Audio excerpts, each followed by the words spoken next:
믿기 힘든 일이 벌어졌습니다. 여기 태국 왕립군 특수부대의 정예 여군대위가 한국 정찰 임무를 맡게 된 것인데요. 한국은 태국인을 무시하는 나라라며 한국을 비난했던 태국 특수부대원들은 이후 정말 예상치 못한 일을 마주하게 되었다고 하는데 과연 무슨 일이 있던 걸까요? 저는 태국 왕립군 특수부대 소속 순한다 대위입니다.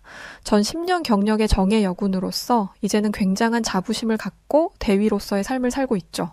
제가 속해 있는 왕립군 특수부대의 경우 태국군 내에서 특수전과 대테러 작전을 수행하는 정예부대로서 다양한 국제 협력과 훈련을 통해 정예 전력을 유지합니다. 특히나 미국, 한국, 호주 등 여러 국가와 합동훈련을 진행하기도 하죠. 제가 처음 여군으로서 살아가겠다 했을 때 부모님께서는 제게 이런 말씀을 하셨습니다. 네가 한번 군인으로 산다고 결정한 이상 그 이후에 네 삶은 없을 텐데 정말 그 마음 변치 않고 쭉 군인으로 살아갈 자신이 있는 거야? 만약 퇴역을 한다고 해도 전 군인으로 살던 그 삶을 잊지 못하고 현실에 적응하기 어렵겠죠. 또 군인으로 살아가는 내내 전 짜여진 틀 속에서 살아야 하니 제 자신보다는 군인이라는 신분을 우선으로 두고 살아가는 게 맞습니다.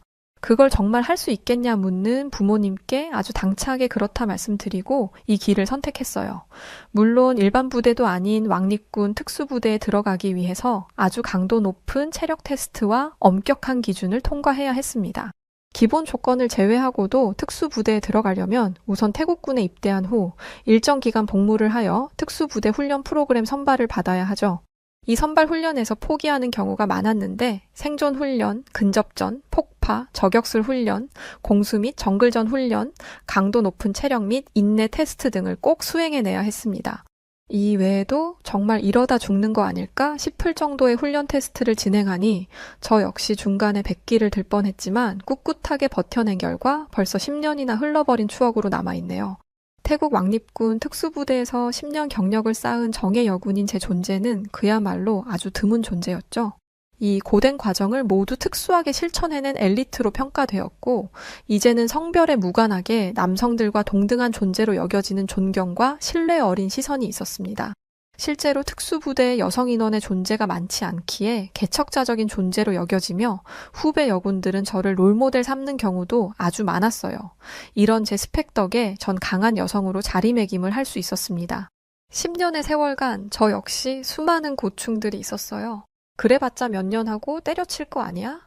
결혼하고 애 낳고 그러면 군복 벗을 거잖아. 그때 벗을 거 그냥 미리 벗는다 생각하고 살살하지? 왜 그렇게 이를 악물고 해? 경쟁 상대도 많은데 내가 너까지 내 경쟁 상대로 둬야겠어? 특수부대 여군이 왜 없는 줄 알아? 그게 결국은 남자와 여자의 차이거든. 여기까지는 악바리 정신으로 어떻게든 버텨내며 왔는지 모르겠지만 이제 네 한계를 볼 거야. 여자가 왜 없는지를 알 거라고. 극소수의 여군 중에서도 늘 좋은 평가를 내는 저를 시기 질투하는 남자 동료들이 많았고 저를 무시하기도 했죠. 그러나 이제는 그 누구도 제게 함부로 하지 못하는 존재가 되었습니다. 그게 지난 10년 세월의 서름을 단번에 보상해주는 듯 했죠. 그러던 어느 날 부대에 시끄러운 일이 하나 벌어졌어요. 부대 내에서 한국의 소식이 자꾸만 들려오기 시작했죠. 한국이 지금 난리던데 소식 들었어? 결국 한국이 태국인을 아주 경멸하니까 저런 일이 벌어진 거겠지. 아무리 불법 체류자라고 해도 그렇지 대규모 단속을 하겠다고 대대적으로 뉴스 보도까지 하는 거 보면 태국인들만 쥐잡듯이 잡겠다는 소리잖아. 이건 뭐 대놓고 나라 차별하는 것도 아니고. 안 그래? 들어보니 한국의 태국인 불법 체류자들이 너무 많아서 대대적으로 싹을 잘라버리겠다는 보도를 했다는 것이었죠. 한국의 불법 체류자 신분으로 있는 사람들이 태국인만 그런 게 아닌데 꼭 집어 태국이라고 한 것에 모두 대놓고 태국인을 차별한다며 울분을 토하고 있었습니다. 그러나 저는 그들에게 이런 말을 해줬어요. 어디까지나 들려오는 소식인 거지 제대로 확인한 것은 아무것도 없는 거 아니야? 심지어 한국이 정말 그렇게 하고 있는지 태국인만 집중적으로 괴롭히는 건지 뭔지 아무것도 모르잖아. 어떤 일이든 직접 확인하지 않고 판단할 수 있는 건 아무것도 없어. 그 전까지는 무조건 말을 아껴야 하는 거고. 전 동료들의 말에 완전 다른 의견을 제시하며 반박을 했습니다. 제가 특별히 한국을 좋아해서 그런 것도 아니고 아직 확실한 내용은 아무것도 없었기에 무작정 한국을 비난할 수 없다고 생각했죠. 그래서 전 한국 기준으로 태국인 불법 체류에 대해서 자료 조사를 시작해봤어요. 보통 취업 목적으로 한국을 넘어가는 태국인들이 많았죠. 태국인은 비자 없이 한국에 최대 90일 체류가 가능했고, 관광 비자로 입국 후 체류 기간이 지나도 귀국하지 않고 불법 취업을 해서 이게 문제로 커진 것이었죠. 주로 이런 태국인들은 한국의 공장, 농장, 건설업, 서비스업 등에서 일을 하고 있었습니다. 비자 문제를 해결하고 떳떳하게 일을 하면 좋을 텐데 이건 어디까지나 명백히 불법 체류를 택한 그들의 잘못이라 생각했어요. 물론 취업비자 E9이나 방문 취업비자 H2 발급 자체가 까다롭다고 들었습니다. 그렇지만 불법 체류는 엄연히 위법 행위이고 처벌 대상이라는 것을 그들은 알았어야 했죠. 태국보다 한국의 임금이 높아서 어떻게든 태국인들이 길을 쓰고 한국에 가서 몰래 숨어 일을 하곤 하는데 이게 안타까운 현실이라 생각했습니다. 여기서 문제는 한국 내 불법 체류 외국인이 약 40만 명이 넘는 상황에 태국인이 독보적으로 많다는 통계였죠. 결국 태국인 무비자 입국이 허용된 것을 태국인들이 악용하며 벌어진 일이라 해도 무방했어요. 조금만 자료 조사를 해봐도 어느 정도 한국 측 입장이 이해가 가긴 했습니다. 그러나 제가 여기서 의문을 하나 제시하는 것은 결국 40만 명이 넘는 불법 체류자들을 모두 벌해야 하지 왜 태국인만 강력하게 대응하냐는 것이었죠. 아무리 차지하는 수가 많다고 해도 이건 차별적인 대우가 아니라고 볼 수는 없겠다 싶었습니다. 조사를 해본 저 역시 의문을 품었지만 조용히 있었어요. 그러나 부대 내에서 이 논쟁은 날이 갈수록 더 커지기 시작했습니다. 한국이 결국 태국을 무시하는 거라니까? 한국이 우리한테 어떻게 그럴 수 있냐? 막말로 그래도 오랜 우호 관계를 맺고 있고 역사적으로 한국 도와준 게 한두 번도 아닌데 말이야. 걔네들 6.25 전쟁으로 난리 났을 때 유엔군 일원으로 제일 먼저 한국 도와준 아시아 국가가 우리잖아.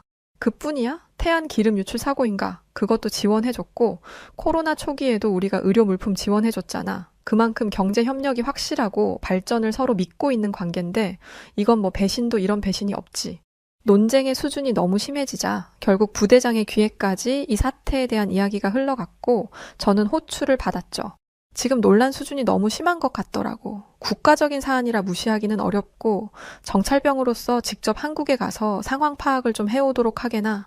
전 그렇게 부대장의 명에 따라 공식적인 휴가를 명받았고 동료 아룬중위와 함께 한국 정찰 겸 여행 휴가를 가게 되었습니다. 함께 동행한 아룬중위는 한국에 대한 생각이 어떤지 문득 궁금해 물어보니 예상치 못한 반응을 보이기도 했죠. 저는 딱히 관심이 없긴 해요. 한국이 태국을 특별히 미워하는 것도 아니고 괴롭히려고 그러는 건 더 아니겠죠. 무슨 애들 장난도 아니잖아요. 그냥 이 문제에 있어 별로 관심이 없어요. 아룬중위의 평소 성격을 생각해보면 오히려 날뛰고 있을 줄 알았는데 다소 냉소적인 태도를 보이기에 조금은 놀랐어요. 전 아룬중위와 함께 상부의 명을 잘 수행하기 위해 군인의 사명감으로 객관적인 관찰을 해올 것을 다짐했습니다.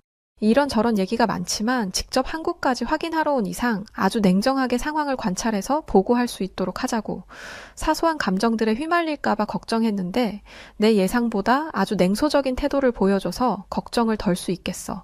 그렇게 아룬중위와 저는 인천공항에 도착을 해서 입국심사대에 섰는데 여기서부터 제 눈에 예리하게 보이는 것들이 있었어요. 확실히 다른 여행객들보다 더 엄격한 검사를 받는 게 보였죠. 이런 시선이 아룬중위에게도 느껴졌는지 이런 말을 했죠. 역시 소문이 아니라 사실이었나? 태국 여권 소지자는 불법 체류자 위험이 있다고 간주를 하고 보니까 다른 국가보다 더 엄격하게 보는 것 같죠? 질문도 엄청 많이 하는 것 같고 별걸 다 물어보는 것 같네요. 물론 제 눈에도 그게 보이긴 했지만 평정심을 유지하려 노력했어요. 그건 우리나라도 비슷하게 할 거야. 외국인을 나라에 들이는데 저 정도 질문도 안 할 수 있나? 요즘 세상이 험하니 그만큼 열린 시선에 다각도로 보는 게 맞지 뭐. 그렇게 냉정함을 유지하며 기다리니 저희 차례가 되었습니다.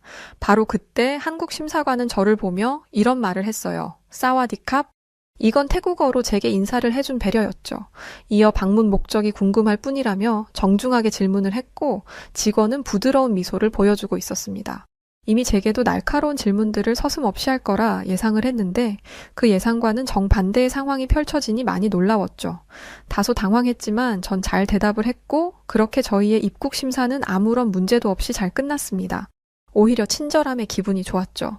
의아함을 품고 공항에서 나와 서울행 버스를 기다리고 있었어요. 한국은 외국인에 대한 배려가 많다고 느낀 게 다국어로 표기가 잘 되어 있었고 직원들의 안내 서비스를 받으며 이동을 할 수 있었습니다. 한국이 처음이라 낯설지만 큰 문제 없이 서울 가는 버스를 기다릴 수 있었죠. 두리번거리며 한국의 공항 풍경을 보고 있는데 갑자기 한국의 노부부가 저희에게 다가와 뜬금없는 질문을 했습니다. 태국 사원 참배는 저희들의 버킷리스트인데 이렇게 태국 분들을 보니 괜히 아는 척하고 싶어 말을 걸어봤어요.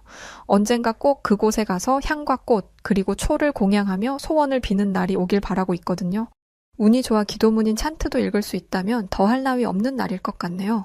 한국의 노부부는 태국 불교에 대한 말을 하며 본인들의 버킷리스트라고 했죠. 너무 가보고 싶은데 태국인인 저희를 보며 괜히 반가움에 인사를 했던 겁니다. 그 마음이 전 되려 감사하게 느껴졌고 한국인에 대한 첫인상이기도 했어요. 저와 아룬 중이에게는 아주 긍정적인 경험이었습니다. 정말 한국인들이 태국을 싫어했다면 저런 말들이 나올 수는 없다고 생각했죠. 어느 정도 이 논쟁에 대한 오해가 분명 있겠구나 생각을 했습니다.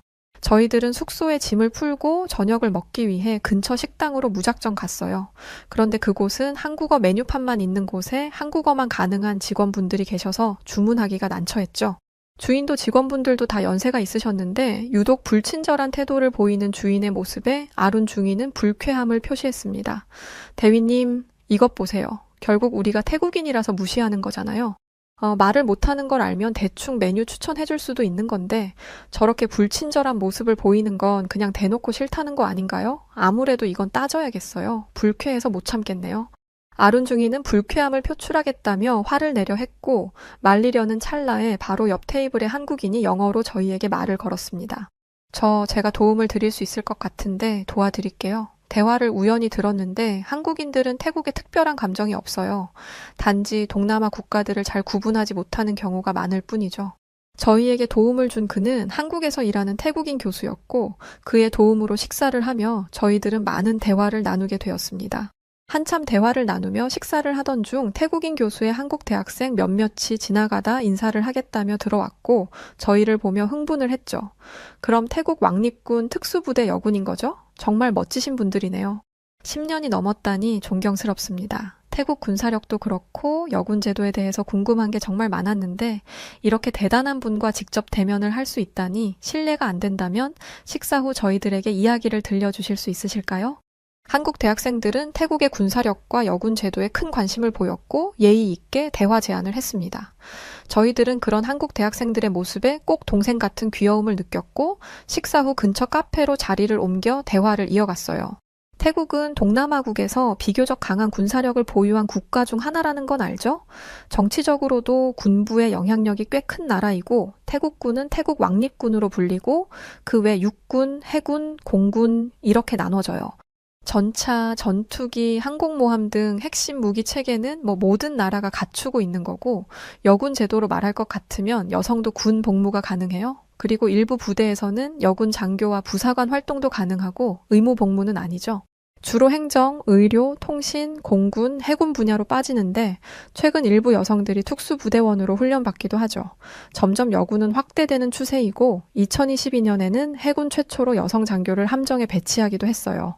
여군이 확대되고 있다니 그건 정말 놀라운 일이네요. 심지어 특수부대원으로 배치되는 경우가 높다고 하니 군사력을 높이는 데 있어 긍정적인 방향이겠어요. 여군의 역할이 더 커질 가능성이 있는 곳이 태국이겠네요. 그렇게 한국 대학생들과 수많은 얘기를 나누며 오랜만에 옛 생각이 나기도 했습니다. 저 역시 여군으로 살아갈 앞으로의 제 미래를 그리며 정말 전망이 있는 것인지 혹시 치고 올라가다 한계점에 도달하면 어쩌지 하는 수많은 걱정들을 했었으니 말이죠. 그렇게 한참 대화를 나누던 중 제가 가지고 있는 군인용 전술 손전등을 보더니 한국군 장비와 비교하며 진지한 대화로 이어졌습니다.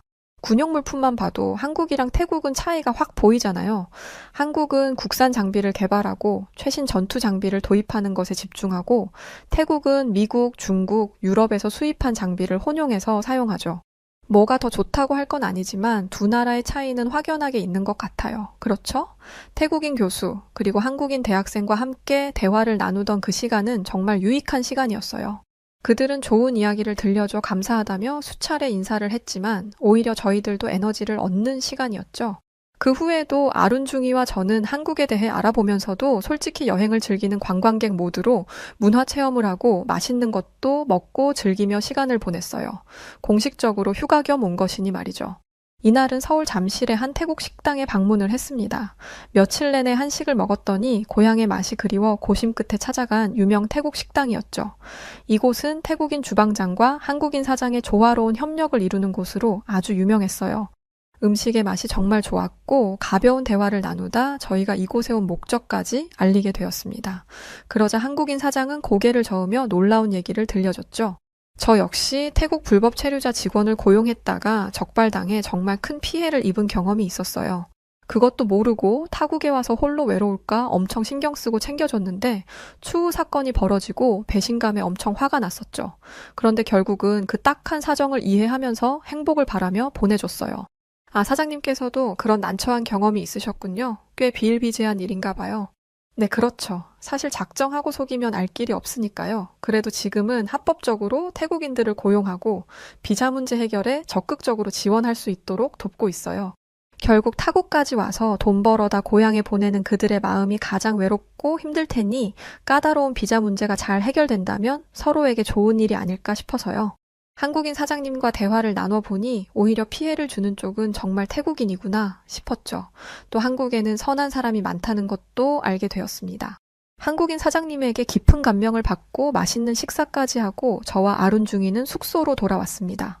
숙소에 돌아와 탈의를 하다 보니 큰 실수를 저지른 것을 깨닫게 되었어요. 바로 군용 다용 독화를 해당 식당에 두고 온 거였죠. 전 곧장 해당 식당에 전화를 걸었지만 이미 영업은 끝났고 연락할 길이 없었습니다.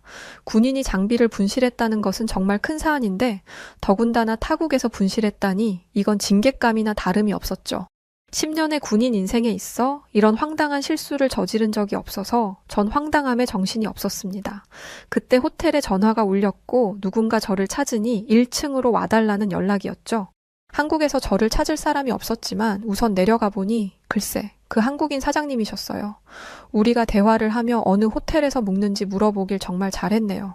또 태국 여군들이라고 하니 직원분들이 바로 안내를 해주셔서 다행이네요.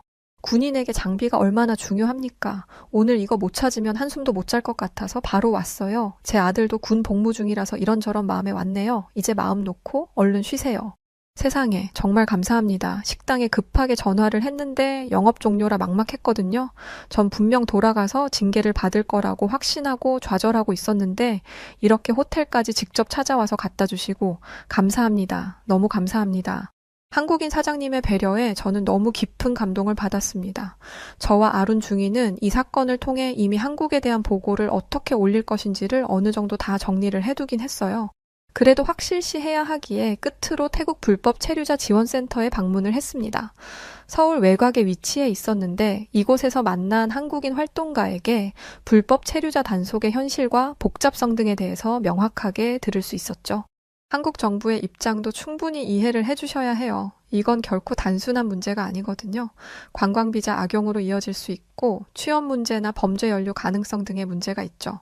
심지어 불법 브로커들이 생겨나면서 이 사이에 발생하는 문제가 결국은 한국의 문제로도 확대되고 있는 상황이라 엄중하게 잡아내야 하는 상황입니다. 한국인 활동가의 말을 들어보니 불법 체류자의 문제를 너무 가볍게 여겼다는 생각이 들었어요. 단순히 불법으로 몇 달을 더, 몇 년을 더 있는 게 문제가 아니라 그로 인해 발생하는 수많은 사건, 사고가 결국 한국에서 발생한다는 것이었죠. 이 심각성을 명확하게 인지하게 되었습니다. 더 놀라운 것은 이곳에서 태국과 한국의 군사협력 역사를 기록한 작은 전시관을 마주하게 되었어요.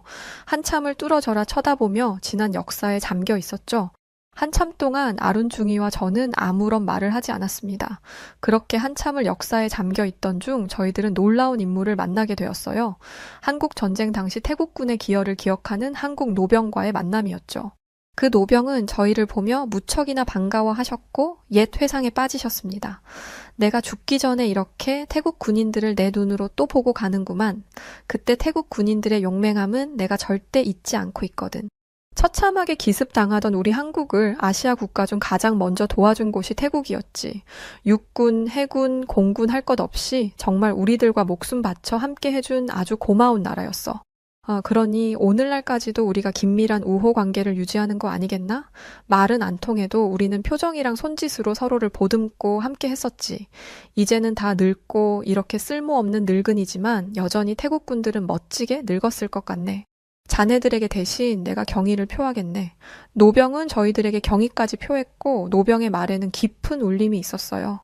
이 말을 가만히 듣고 있다 보니 한국과 태국의 관계가 단순한 불법 체류 문제 너머에 더 깊은 역사적 맥락이 있다는 것을 깨닫게 되었습니다. 즉 고작 이런 것으로 쉽게 깨질 수 없는 아주 단단한 관계라는 것을 알게 되었어요.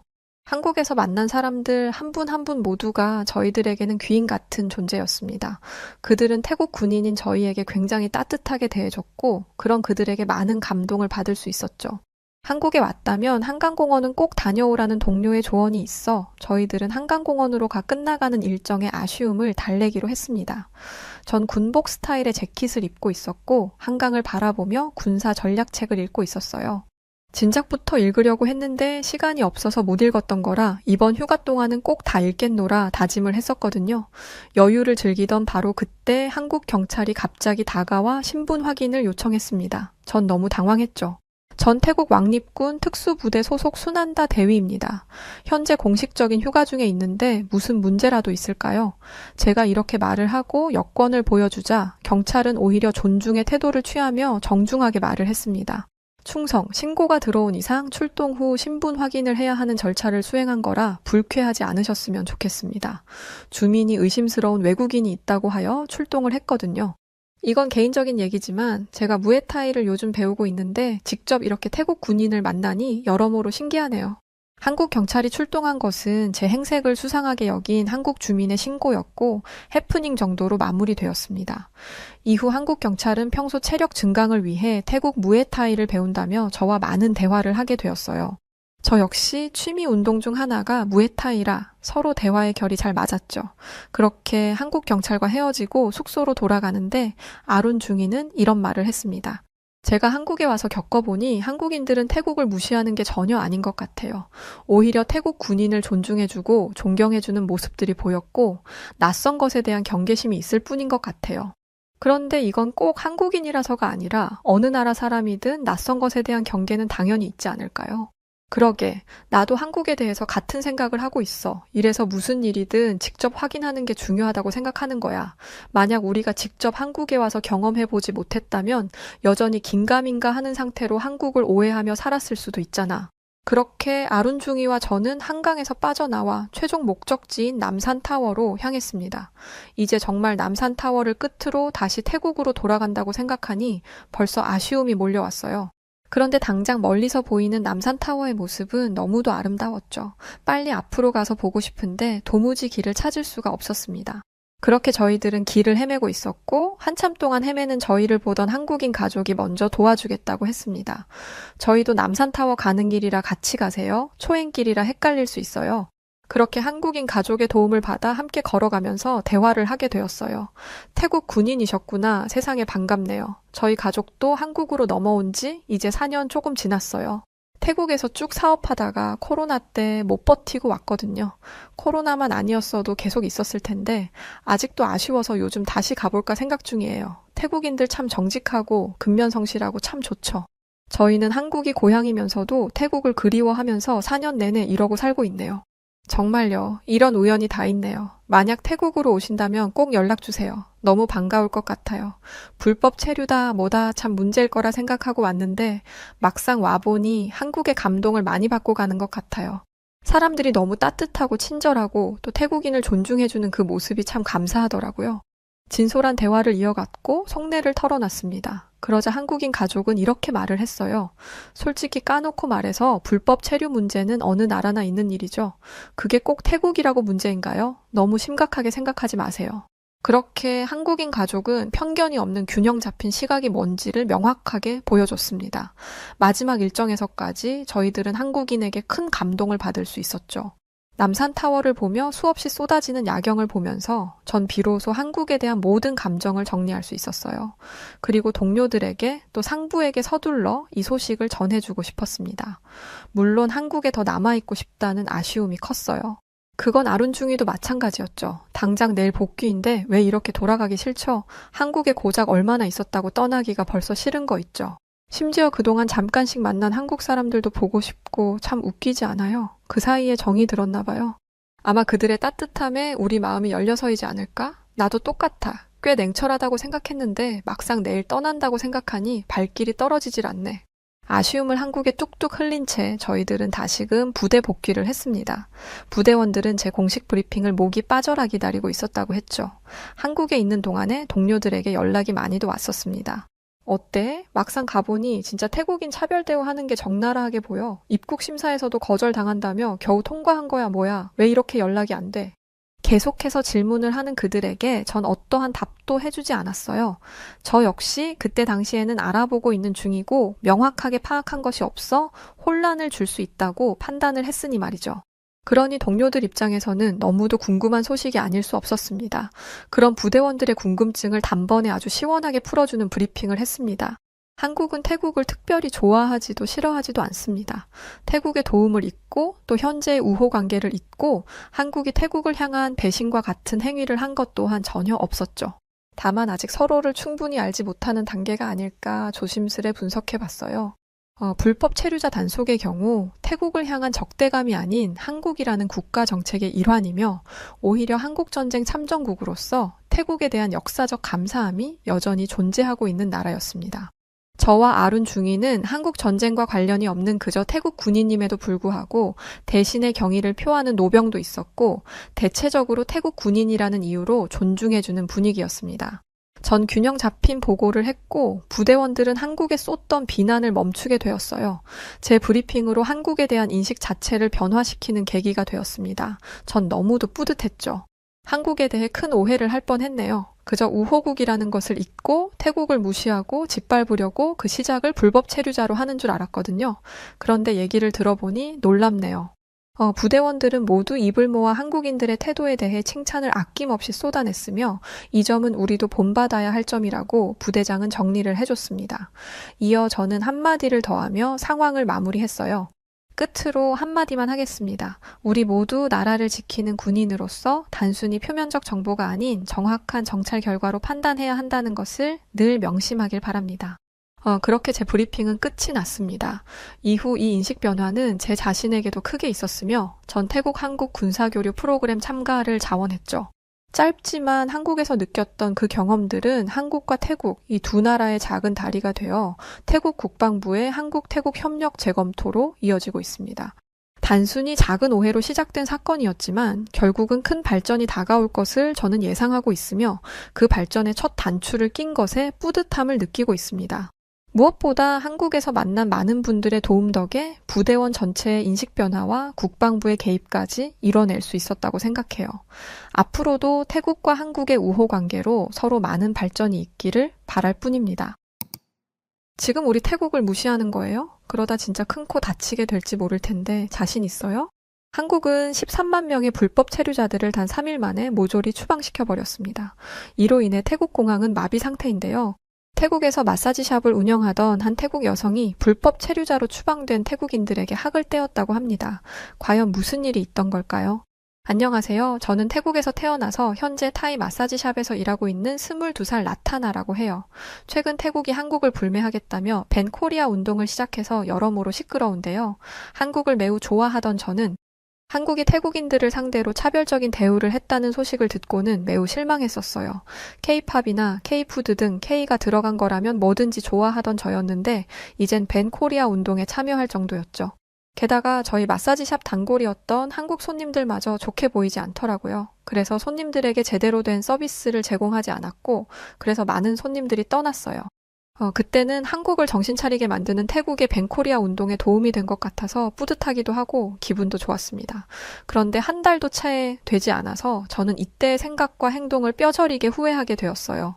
그리고 이 사연을 쓰고 있는 지금은 어떻게 해야 과거의 잘못된 행동을 되돌릴 수 있을까 고민하고 있는 상황이죠. 매우 부끄러운 과거의 제 행동을 한국인 여러분들께 고백하면 제 잘못이 조금은 씻겨지지 않을까 하는 생각에 이렇게 사연을 보내게 되었습니다. 부디 끝까지 들어주세요. 한국에서도 밴코리아 이슈를 다루고 있다고 하던데 아마 대략적인 상황은 아실 것 같아요. 하지만 한국은 태국만큼 이 문제를 심각하게 생각하지는 않으시는 것 같더라고요. 한국 입장에서는 태국 사람들의 항의가 귀찮게 앵앵거리는 모기 소리 정도이기 때문이겠죠. 그래서 여러분들에게 태국의 상황을 생생하게 알려드리려고 해요. 지금 태국인들은 한국과 관련된 모든 것들을 제거하고 있어요. 한류 열풍이 불면서 태국의 길거리는 그야말로 한국이 점령한 상태였는데요. 어딜 가든 유명한 한국 가수들이나 배우들의 얼굴을 볼 수 있었고, 한국어로 된 간판은 기본이고, 한국 노래가 하도 많이 나와서 한류에 관심이 없다는 사람들조차 무의식적으로 한국 노래를 흥얼거리는 수준이었습니다. 그런데 그걸 다 제거하고 있는 거예요. 한국 노래를 틀은 가게가 있다면 쳐들어가서 이봐, 지금 당장 이 노래 꺼. 한국 노래를 틀다니 가게 망하고 싶어서 환장했나 보지? 라고 말하며 행패를 부린다거나 한국 연예인 사진이 붙어 있다면 그걸 찢어버리고 낙서를 하기까지 합니다. 솔직히 말하면 미개한 행동이죠. 아무리 안 좋은 감정이 있더라도 그걸 마구잡이로 티를 내면 안 되는 거잖아요. 그것도 남의 가게에 가서 붙어 있는 포스터를 떼고 스프레이로 낙서하는 건 그 사람의 재산을 훼손하는 건데 지금 태국인들은 그런 살이 분별조차 안 되는 상황입니다. 저기요, 아무리 그래도 제 가게에다 이러시는 건 좀 아니죠? 라며 상인이 우는 소리를 하면 자기들끼리 낄낄거리면서 그러게 분위기 파악을 했어야지. 왜 역겹게 한국 연예인들 사진을 걸어두는 거야?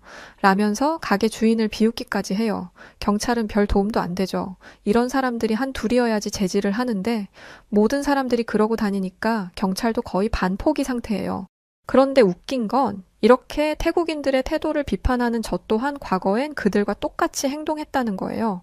저는 얼마 전까지만 해도 태국인들의 그런 행동이 당연한 거라고 생각했습니다. 감히 태국을 무시한 한국을 가만둘 수 없잖아요. 한국을 방문하는 태국인들이 1년에 50만 명이 넘는데 태국인들이 쓰는 관광비로 먹고 산다는 한국이 이렇게 거만하게 구는 꼴을 보고 있을 수가 없었죠. 게다가 제 친척 언니는 한국에 가려고 돈을 3년 동안이나 모았는데 한국에 갔다가 입국을 거절당했다고 하더라고요. 제 가까운 사람마저 이런 일을 겪었다고 하니 이때부터는 저도 태국에서 한국을 몰아내야 한다라며 온갖 추악한 짓을 저지르는 태국인들의 집단 광기에 참여하고 말았습니다. 정말 저답지 않았던 행동 중에 하나는 이거예요. 제가 정말 좋아하는 태국 출신 아이돌 가수가 있는데요. 한국에서 데뷔하여 큰 인기를 거뒀고 지금은 전 세계가 인정하는 톱 클래스 가수가 됐어요. 태국은 아직도 신분제가 있는 거 아시죠? 하이소라는 상류층이 모든 부와 권력을 장악하고 있는 태국에서 아랫계급인 사람이 전 세계를 아우르는 엄청난 인기 스타가 됐다는 건 모든 태국인들의 희망이 되었습니다. 저는 이 가수를 좋아하기 때문에 한국에 열광한 것이기도 해요. 이런 훌륭한 가수를 발견해낸 게 한국이잖아요. 그런데 제가 사랑하는 가수가 한국에서 활동을 하고 있다니 저는 그걸 참을 수가 없었어요. 그래서 제가 가장 좋아하는 가수를 향해서 한국에서의 활동을 접고 당장 태국으로 돌아오라는 요구를 하기 시작했습니다. 그리고 이런 일에 동참하는 제 또래들도 많아졌고요. 제가 이야기하고 싶은 건 태국이 얼마나 열정적으로 태국에서의 한국을 지워버리려고 하는지예요. 그러던 어느 날 저는 제가 열정적으로 동참하던 벤코리아 운동에 의문을 품게 되는 사건을 만나게 되었어요. 저에게는 마사지 샵에서 일하며 알게 된 수파완이라는 태국인 친구가 있는데요. 어느 날부터 수파완의 표정이 안 좋더라고요. 한숨을 쉬는 날도 많아지고 저는 친구로서 수파완의 고민을 해결해주고 싶었습니다. 수파완, 무슨 일 있는 거야? 왜 이렇게 표정이 어두워? 수파완은 한숨을 푹푹 쉬면서 대답했죠. 이번에 한국이 한국에서 살던 태국인들을 전부 강제 추방하기로 한 거 알아? 당연히 알지. 그것 때문에 한국에 안 가겠다고 하는 거잖아. 한국 갔다가 쫓겨날까 봐. 수파완은 잔뜩 기가 죽어서 이렇게 말하더라고요. 우리 오빠가 지금 한국에서 일을 하고 있거든. 한국이 태국보다 임금이 높기는 하니까 거기서 일하면서 집으로 돈을 붙여주고 있는데 오빠가 한국에서 쫓겨나면 우리는 어떻게 해야 할지 모르겠어. 오빠가 보내주는 돈으로 집도 사고 차도 살려고 했는데 한국 때문에 이게 다 망하게 생겼다고. 우리 가족 11명인 건 알지? 오빠 없으면 우리 전부 굶어 죽을 수도 있다고. 저는 한국의 이런 태도로 인해 제 친구가 피해를 보게 되었다는 사실에 분노했어요. 울먹울먹거리면서 자기 이제 어떡하냐고 하소연하는 수파완을 보니까 친구로서 정말 마음이 찢어질 것 같더라고요. 그래서 수파완을 위로하려고 한 가지를 물어봤습니다. 오빠가 한국에서 무슨 일 하시는데 태국에서는 할 수 없는 일이야? 여기서 구할 수 있는 일이라면 좋은 일자리를 찾을 수 있도록 나도 도와줄게. 그런데 수파완이 울면서 대답한 오빠의 직업이 뭔가 이상했어요. 태국에서도 할 수 있기는 한데 한국에서 일하는 게 더 돈이 된대. 오빠가 이야기를 안 하니까 자세히는 잘 모르겠지만 여하튼 한국에서 돈을 더 많이 주나 봐. 저는 순간적으로 혹시 약을 파는 일을 하는 건가 싶었어요. 사실 태국에 이런 게 암묵적으로 많이 퍼져 있었거든요. 그래서 저는 수파완에게 오빠가 혹시 약과 관련된 일을 하는 거면 그건 잘못된 것 같은데? 라고 말하자 수파완은 정확히 오빠가 어떤 일을 하는지 알 수 없어서 장담할 수는 없지만 뭐 약이라고 치더라도 한국에서 약 관련한 일을 하면 안 돼? 라며 아무렇지 않게 말하더라고요. 그래서 저는 그건 잘못된 일이잖아. 한국에서도 하면 안 되는 일인데? 라고 말하자 수파완이 정색을 하면서 이렇게 말하더군요. 왜 하면 안 돼? 우리 그게 무슨 잘못된 일이라고. 파는 건 잘못이 아니야. 사는 인간들이 잘못이지. 사는 사람만 없으면 태국인들도 그런 일 안 해. 다른 일 찾았겠지. 우리 태국인들이 나빠서 그런 걸 하는 게 아니라 한국 사람들이 태국을 그렇게 만든 거라고. 저는 수파완이 이런 생각을 가진 아이인 줄 정말 몰랐어요. 수파완 앞에서는 대충 공감하는 척 했지만 이때부터 뭔가 잘못됐다는 것을 조금씩 느끼게 되었습니다. 그런데 제 주변의 태국인들은 이미 반실성 상태였기 때문에 정상인으로서의 대화가 안 되겠더라고요. 그래서 삭제했었던 한국의 아이돌 팬들이 쓰는 어플을 다시 다운로드 하였어요. 저는 태국인이 아닌 척 영어로 어플에 이렇게 물어봤습니다. 이번에 한국이 한국에서 사는 태국인들을 억지로 내쫓는다며? 우리가 좋아하는 태국 가수 말이야. 그 사람도 쫓겨나는 거 아냐? 그러자 누군가가 대답을 해줬어요. 그 가수가 왜 추방돼? 합법적으로 들어와 있는 사람을 강제로 내쫓지 않아. 너 혹시 태국인이야? 다른 나라는 다 한국을 이해하는데 태국인들만 이걸 이해 못하더라? 태국은 불법이랑 합법을 구분 못해? 이 댓글을 봤는데 너무 찔리더라고요. 현재 태국의 상황이 딱 그렇잖아요. 하지만 당시만 해도 아직은 태국의 편을 들고 싶었어요. 아니, 그래도 태국이 이렇게 과격하게 행동하면 한국도 태국 얘기를 들어줘야 하는 거 아냐? 내가 알아보니까 한국에 여행을 가는 태국인의 수가 1년에 50만 명이 넘는데 이 사람들이 한국에서 쓰는 돈이 한두 푼은 아닐 텐데 이번에는 몇 명의 사람들이 더 댓글을 달아주었어요. 그런데 다들 제 댓글에도 덤덤하더라고요. 안 오고 싶으면 오지 말라고 해. 나도 그렇고 내 주변도 그렇고. 아니, 뉴스에서조차도 태국인들이 안 오면 어떡하냐고 걱정하는 사람이 한 명도 없던데 태국인들이 여행 안 오면 한국인들은 굶어 죽는다고 생각하나 봐. 진짜 웃겨 정말. 그니까 내 말이 난 서울에서 사는데 태국인 관광객은 한 번도 못 봤어. 태국 말고도 오는 사람이 수십만 명인데 왜 우리가 아쉬워해야 해. 제가 아는 바와 너무 다른 반응이었어요. 분명히 태국에서는 한국이 밴 코리아 운동에 조짐을 두고 긴장하고 있다. 태국 여행객들의 발길이 끊어지면 한국은 큰 위기에 봉착하고 말 것이다. 라는 뉴스 기사가 쏟아지고 있었거든요. 하지만 저는 제 조국인 태국을 마지막으로 믿어보려고 했습니다. 그래서 마지막으로 글을 하나 더 올렸어요. 그래도 지금까지 한국이랑 태국이랑 주고받은 게 있는데 아무리 불법 체류자라고 해도 좀 봐주고 눈 감아줄 수 있는 거 아닐까? 한국이 좀 심하다고 생각하는 사람은 한 명도 없어? 그러자 이런 댓글이 달리더라고요. 심하다니 무슨 말이래? 와, 너 혹시 태국인이지? 신기하네. 진짜 이렇게 생각하는 사람이 있구나. 태국인들이 왜 그 난리를 치는지 알만하다. 불법 체류자를 봐주라니? 너 태국인들이 한국에서 무슨 짓을 하고 다니는지는 봤어? 이 사람들은 태국 불법 체류자에 관한 뉴스 기사를 몇 개 올려줬는데요.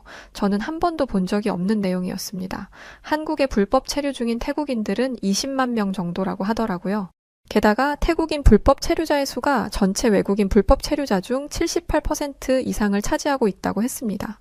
그리고 수파완이 말한 것처럼 한국으로 가는 약의 원산지 1위도 태국이었고요. 수파완은 사는 놈이 잘못이라고 했지만 저는 파는 놈이 더 나쁘다고 생각해요. 그런 사람들이 없으면 약이 퍼질 일도 없으니까요. 그런데 태국인들은 태국인이 한국에서 어떤 민폐를 끼치고 있는지는 전혀 관심이 없고 자기들이 입는 손해만 생각하고 있었어요. 입국 심사를 까다롭게 하는 것도 불법 체류자의 수를 줄이기 위해서인데 그걸 보고 한국이 자기들을 무시한다고 말을 하는 게 이제는 열등감으로 보이더라고요. 저는 이제야 태국이 어떤 짓을 저지르고 있는지를 깨달았습니다. 열등감 때문에 우리에게 우호적이었던 한국과의 관계를 끊어버리려고 하는 거죠. 게다가 그걸 한국이 아쉬워할 거라고 생각을 한다는 게 충격이었어요. 저도 그런 생각을 하고 있었다는 생각에 소름이 돋더라고요. 제가 앞에 말했듯이 집단 관계에 휘말려서 제대로 된 사고를 못하고 있던 게 분명했죠. 저는 큰 충격을 받고 한동안 마사지샵과 집만 반복해서 다녔어요. 한국과의 외교적 관계를 끊으라고 시위하는 사람들도 꼴보기 싫었고 뱅코리아라는 문구를 들고 걸어 다니는 사람들도 꼴보기 싫었거든요. 수파완과도 필요한 말만 할 뿐 깊은 대화를 나누고 싶지 않았습니다. 또다시 저 집단 관계 속에 들어가 버릴까봐 무섭기도 했고요. 그렇게 며칠 뒤 SNS에 사진 한 장이 올라왔어요. 사람들이 미어터지는 어떤 공간이었는데 그건 다름 아닌 공항이었습니다. 공항이 그렇게까지 붐빌 이유가 없잖아요. 사람이 쉽게 걸어 다니지도 못할 정도로 빽빽하게 사람으로 꽉 차 있는데 사진으로만 봐도 숨이 턱턱 막힐 정도였죠. 곧이어 올라온 영상을 보니 가관이더라고요. 공항이 사람들로 꽉 차서 움직이는 것조차 힘들어하고 경찰들이 질서를 지키세요. 천천히 움직이세요. 라고 말하는데도 말을 듣는 사람이 아무도 없었습니다. 짧은 영상임에도 불구하고 온갖 욕설이 난무했죠. 게다가 나중에 추가로 올라온 영상을 보면 싸우는 사람들도 있었고 도둑질을 당했다는 사람들도 있었어요. 아무리 태국이라고 해도 이런 경우는 본 적이 없습니다. 알고 보니 공항을 가득 채웠던 사람들은 모두 한국에서 강제 추방된 불법 체류자들이었어요. 한국이 불법 체류 중이던 외국인 13만 명을 이틀 만에 강제 출국을 시킨 건데 이들 중 대다수가 태국인이었던 거죠. 저는 한국으로 추방돼서 온 태국인이 이렇게나 많다는 것에 한 번 놀랐고 단 이틀 만에 13만 명이나 내보냈던 한국의 능력에 또 한 번 놀랐습니다. 그러면서 깨달았어요. 아, 한국이 지금까지 우리를 많이 봐주고 있었구나. 한국은 태국을 아주 우호적으로 대해주고 있었기 때문에 지금까지 여러 번 태국에게 기회를 주고 있었던 거였어요. 한국의 입국 규제도 우리가 한 번 기회를 줄 테니까 불법 체류할 생각하지 말고 이제는 떳떳하게 들어와. 라는 의미였던 거죠. 그런데 이 바보 같은 태국인들은 그걸 알지도 못하고 아주 오만방자하게 벤코리아 운동 따위나 하고 있었으니 한국은 이제 더 이상 태국을 봐줄 필요가 없다고 생각한 것 같았습니다. 단 이틀 만에 13만 명을 추방한다는 건 이미 13만 명에 대한 것들을 모두 파악하고 있었다는 거잖아요. 갑자기 몰려든 태국인들 때문에 아수라장이 된 공항을 본 태국 정부는 그제야 정신을 차린 것 같았어요. 지금까지 한국을 가네 안 가네 하면서 한국을 협박하던 사람들이 꼬리를 내린 거죠. 아, 이대로라면 한국에게 제대로 혼쭐이 나겠구나. 지금이라도 빌어야겠다라고 생각한 듯 했습니다. 왜냐하면 갑자기 모든 언론들과 정치인들이 한국 편을 들기 시작했거든요. 태국 여행사 협회 회장이 한국은 태국 관광객들의 신뢰를 되찾는데 최소 2년 이상 걸릴 것이다라고 말한 걸 아무렇지 않게 보도하던 언론이 이젠 알아서 한국 내 태국 불법 체류자 문제의 심각성을 알리기 시작했어요. 태국의 최대 일간지인 타이라는 한국으로 유입되는 불법 약물의 원산지 1위가 태국이라고 대놓고 말했고 외교부 부대변인인 나타파우는 한국에 대한 태국인들의 불법 체류를 근절하겠다는 약속을 계속하고 있습니다. 게다가 한국에서의 불법 취업 시도는 한국의 법을 위반하는 것이며 해외에서 생활하는 태국인들의 이미지에도 부정적인 영향을 미칩니다. 부디 한국에서의 불법 체류를 멈추시고 태국으로 돌아와 주세요. 라면서 태국인들에게 호소하는 모습까지 보였죠. 사람들은 하나같이 언론과 정치인들이 한국의 눈치를 본다면서 상황 파악 못하고 손가락질이나 하고 있는 상황입니다. 저는 태국인들의 근거 없는 자신감이 여기서 끝나기를 바랐어요. 그런데 국방부 장관이라는 사람이 절대 해서는 안 되는 소리를 했더라고요. 그건 바로 태국의 군사력으로 언제든지 한국을 제압할 수 있다는 말도 안 되는 헛소리였습니다. 진짜 헛소리죠. 저는 이 사람이 진짜 미쳤다고 생각했어요. 그렇지 않고서야 이런 말을 공식 석상에서 할 리가 없잖아요. 국방부 장관은 벤코리아 운동이 한국에게 먹힌다고 생각했던 것 같아요. 그리고 지금 같은 시기에 3일 만에 한국을 무너뜨릴 수 있다는 말을 하면 한국에 안 좋은 감정을 가지고 있는 태국인들이 자기를 지지해 줄 거라고 생각한 거일 수도 있고요. 무슨 생각으로 저런 정신 나간 소리를 한 건진 모르겠지만 이걸로 인해서 태국의 수준이 전 세계에게 들통나고 말았습니다. 태국인으로서 너무 부끄럽네요. 저는 국방력이나 이런 거에 대해서는 잘 모릅니다. 그렇지만 태국의 국방력이 그리 강한 수준이 아니라는 건 잘 알고 있어요. 한국이 어느 정도인지는 모르겠지만 적어도 태국보다는 낫겠다고 짐작하고 있을 정도였죠. 그런데 알고 보니 태국보다 조금 나은 수준이 아니더라고요. 태국은 군사력 순위가 25위에 불과했지만 한국은 전 세계 5위였습니다. 무려 미국, 중국 등 세계의 강대국들과 어깨를 나란히 하는 수준이었어요. 게다가 한국은 미국과 좋은 관계를 유지하면서 합동훈련을 하고 있었고요. 그런데 어찌 됐든 국방부 장관이라는 사람이 이 사실을 모를 것 같지는 않았어요. 그런데 이걸 알면서도 저런 소리를 했다는 건 나라를 망하게 하려는 건가 싶을 정도로 바보 같은 거잖아요. 알고 보니 태국 국방부 장관은 믿는 구석이 있었습니다. 제 주변 사람도 국방부 장관의 말이 믿을 만한 거라고 생각하더라고요. 우리한테는 든든한 친구, 중국이 있잖아? 지금까지 우리가 중국이랑 합동훈련하면서 국방력을 키운 건 알고 있어? 만약에 우리가 마음만 먹으면 중국이 우리와 함께 한국을 아주 묵사발로 만들어줄 거야. 두고 보라고? 한국에게 도발을 해놓고 겨우 의지한다는 게 중국이라니. 제가 국방에 관련된 건 잘 모르지만 친구라고 생각했고 가까운 나라라고 생각했던 국가가 등을 돌릴 수도 있다는 건 압니다. 만약에 태국이 한국에게 도발을 했는데 중국이 우리와는 관련이 없는 일이야 라고 한다면 3시간 만에 불타는 건 서울이 아니라 방콕이 될 거예요. 아무래도 태국 국방부 장관은 중국의 국방력이 태국의 국방력이라고 생각하는 것 같더라고요. 태국이 잠깐 미쳐서 한국에게 미사일이라도 하나 쏜다면 그때부터는 재앙이 시작될 거예요. 물론 태국의 미사일은 한국 영토로 들어가지도 못하겠죠. 한국의 무기를 몇 개 봤는데 공중에서 날아오는 태국의 미사일은 공중에서 격추시키고도 남겠더라고요. 한국 영토에 들어오기도 전에 산산조각이 나서 바다에 흩뿌려질 텐데 묵사발은 얼어 죽을. 저는 솔직히 태국이 뭐라도 되는 줄 알았습니다. 태국이 국방비로 얼마를 쓰는지 아세요? 8조 원입니다. 반면에 한국은 40조 원에 가깝죠. 게다가 한국은 유럽과 미국에 무기를 수출할 정도고 심지어 유럽이 한국의 기술을 견제하기까지 한다고 하더라고요. 그에 반해 태국은 별 볼 일 없어요. 무기와 군대를 현대화한다고 열심히 떠들어대고 있기는 한데 한국의 첨단 군사력과는 비교할 수준이 안 되죠.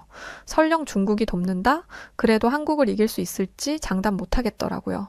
저는 태국 국방부 장관이 3일 안에 한국을 무너뜨릴 수 있다는 말을 시작으로 한국의 국방력에 대해 알아보았던 건데요. 알아보면 알아볼수록 한국이 두려워지기 시작했습니다. 혹시나 한국이 국방부 장관의 말에 기분이 나빠서 공격을 하면 어떡해요? 한국에서 콧김만 불어도 태국은 휘청거릴 텐데 솔직히 지금 심정으로는 태국을 떠나고 싶은 생각이 간절해요. 왜냐하면 국방부 장관의 이 말을 철석같이 믿고 있는 사람들이 있거든요. 믿어지지 않으시겠지만 사실이에요. 저도 태국인이지만 태국 사람들이 이렇게 생각이 없는지 모르고 있었어요. 저는 제 주변인들에게 이젠 정말 멈출 때라고 이야기하고 있습니다. 그런데 반응은 여전히 차가워요. 뭐라는 거야? 너 태국인이 맞기는 해? 지금 태국이 한국을 무서워해야 한다는 거야. 한국은 땅도 작고 인구도 적어. 중국이랑 함께라면 한국 정도는 한입거리라고. 제발 내 말 좀 들어봐. 한국은 세계의 강대국과 어깨를 나란히 할 정도야. 그것도 한국은 미국이랑 동맹 관계야. 아무리 태국이 중국과 가까워도 우리는 태국이잖아. 게임이 안 되는 싸움이라니까. 제가 이렇게 간절하게 말을 해도 듣지를 않아요. 벽에 대고 이야기하는 것 같죠. 됐고 나는 벤코리아 운동만 하려고 했는데 한국이 이런 식으로 계속 꼿꼿하고 거만하게 굴면 정말 한국을 점령하자고 주장할 거야. 그렇게 안 하면 시위라도 해야지 뭐 요즘 정부가 하는 거 보니까 한국 눈치 엄청 보는데 우리 국방부 장관 같은 사람이 있어야 하지 않겠어? 이러니 제가 태국에서 도망쳐야겠다는 생각을 하죠. 지금 태국은 한국 앞에 납작 엎드려서 제발 한 번만 봐달라고 저희가 너무 생각이 짧았다고 빌어야 하는 상황입니다. 그런데 이걸 몰라요. 언제까지 봐줄 줄 누가 알아요? 게다가 단체로 미쳐있는 태국인들이 잘못된 선택이라도 한다면 그땐 이미 늦었을 거예요. 그때는 도망가도 방법이 없겠죠. 지금 태국 상황이 그렇게 여유롭지 않다니까 지금이라도 한국한테 사과하고 용서해달라고 빌어도 모자랄 판이라고. 제발 정신 좀 차리자. 너야말로 정신 차려. 태국인이 태국 편을 안 들고 한국 편을 들면 어떡하자는 거야. 난 한국이 자존심 내려놓고 죄송하다고 할 때까지 절대 벤코리아 멈출 생각 없어. 아직도 태국이 한국보다 유리한 곳에 있다고 생각하는 사람이 이렇게나 많아요. 처음에는 태국인이 한국에 관광을 안 가면 한국이 큰일 날 거라고 생각했고 이제는 국방력도 더 세니까 무서울 게 없다는 논리인 거죠. 한국이 경제적으로 제재를 걸면 1차적으로 피해를 입을 거고 태국이 선을 넘는 순간 한국이 어떻게 할지 감도 안 잡혀요. 단 이틀 만에 불법 체류자 13만 명을 강제로 쫓아낸 한국이잖아요. 한국이 마음만 먹으면 어떻게 될지 너무너무 두려워요. 라타나, 뭘 그렇게 걱정하는 거야? 우리 국방부 장관이 걱정하지 말라잖아. 국방부 장관이 계산도 없이 그런 말을 했겠어? 저는 고개를 격하게 끄덕이면서 계산도 없이 그런 말을 한 거야 라고 대답을 하고 있어요. 이건 언론도 마찬가지예요. 태국에서 현재 한국 눈치를 안 보는 건 국방부 장관뿐일 거예요. 한국은 약 55만 명의 육군 병력, 2,600대의 탱크, 200대의 공격용 헬기를 가지고 있어. 그리고 여기에는 최첨단 무기 시스템이 장착되어 있고 해군은 또 어떤지 알아. 병력이 7만 명이고 무기는 말할 것도 없어. 그런데 태국의 병력은 고작 36만 명 현역 병력뿐이야. 너는 진짜 태국이 한국과 게임이 된다고 생각해? 진심이야? 이렇게까지 이야기를 해야 태국인들은 조금 알아듣는 듯한 뉘앙스를 풍겨요. 그런데 한 가지 다행스럽다면 다행스러운 거라고 볼 수 있는 소식 중에 하나는 한국에서 불법 체류를 하고 태국으로 돌아온 사람들에 대한 인식이 좋지 않아요. 일단 집으로 꼬박꼬박 붙이던 돈이 오지 않으니 집안 살림이 어려워졌겠죠? 그러자 불법 체류자의 가족들은 왜 불법 체류자인 걸 들켜서 우리까지 피해를 보게 하냐라면서 불법 체류자를 가족 내에서 왕따시키고 있고 불법 체류자들이 문제를 일으키고 있기도 해요. 우선 인프라도 좋고 전체적으로 태국과 많이 차이 나는 환경에서 살고 있던 사람들이 하루아침에 꼬질꼬질하기 그지없는 태국으로 왔으니 얼마나 기분이 나쁘겠어요. 그래서 사람들한테 걸핏하면 시비를 걸고 자기들이 한국인인 양 태국을 무시하기도 합니다. 이걸 음식이라고 먹어? 태국 애들 진짜 불쌍하게 사네. 한국에서는 이런 거 길거리 개도 안 먹어. 솔직히 태국 길거리는 좀 많이 더러운 것 같아. 한국에서 살 때는 길거리에 쓰레기가 나뒹구는 걸 한 번도 본 적 없어. 태국인들 외모도 마음에 안 들어. 까무잡잡하고 키도 작고 말이야. 한국에서 살 때는 늘씬하고 길쭉길쭉하고 예쁜 사람들만 봤는데 말이지. 여기서는 결혼할 사람 찾는 것도 어렵겠어. 다른 건 다 참는데 이 말은 도저히 못 참겠더라고요. 누가 봐도 한국에서 여자친구 한 번 못 사귀었을 듯한 외모였습니다. 사람을 외모로 판단해서는 안 되지만 본인이 먼저 판단했으니까 저도 그렇게 해볼게요. 자기가 한국에 다녀왔다고 자신을 잘생기고 세련된 한국 남자인 것처럼 말하는 꼴이 못 봐주겠더라고요. 그리고 여기 사는 여자들은 눈이 없나요? 결혼할 사람을 찾는다고 누가 만나준대요? 이처럼 한국에서 온 불법 체류자들은 태국 문화에 섞이지 못하고 자꾸만 겉돌고 있어요. 누가 이런 사람들이랑 가깝게 지내고 싶겠어요. 그렇다 보니 이들은 한국에서도 쫓겨나고 태국에서는 점점 배척당하고 있습니다. 이 사람들은 모든 게 불만족스러웠나 봐요. 이들은 술을 마시고 길에 다니는 사람들에게 시비를 걸거나 심할 때는 폭행을 하는 경우도 있었어요. 기본적으로 한국에서 온 내가 너네보다 낫다라는 생각이 깔려 있더라고요. 저는 이런 것들이 전부 벤코리아로부터 시작됐다고 생각해요. 처음부터 태국이 뭐가 잘못된 것인 줄을 알았더라면 이런 일은 없었을 거라는 거죠. 무엇보다 저는 이 모든 일들이 벤코리아에서 끝날 줄 알았어요.